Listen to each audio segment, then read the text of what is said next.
Tak ještě před paní doktorkou Gandalevočovou vystoupí s krátkým projevem paní doktorka Sudolská. Prosím, máte slovo.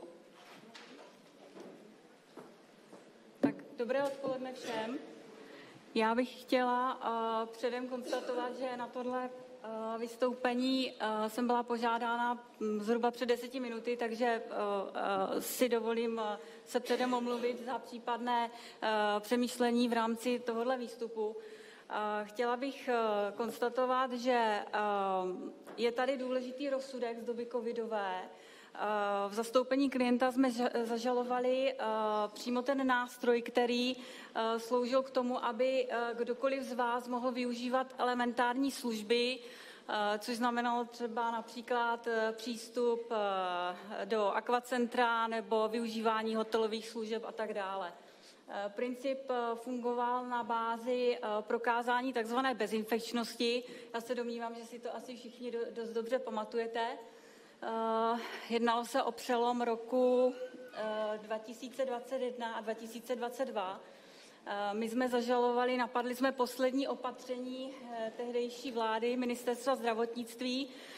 Zastupovali jsme klienta, který, to bych ráda zdůraznila, klient splňoval jedno z těch tří podmínek, mohl vstupovat do těchto zařízení, nicméně princip svobody, jeho hrdost se nestotožnit s touhle podmínkou, respektive s tímhle způsobem života a hlavně s podvědomím jeho základních lidských práv.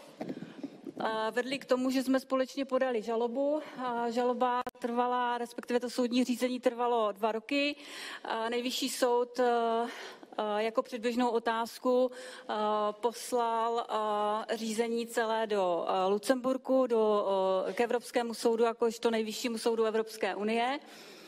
Zhruba po roce a 2 měsících, jestli se nepletu, Evropský soud rozhodl, že jsme žalovali správně, že takzvaně ty kontroly podléhají GDPR a vrátil celou věc k nejvyššímu soudu a ten následně asi po 2 nebo po 3 měsících rozhodl, že veškeré kontroly na území České republiky byly nezákonné.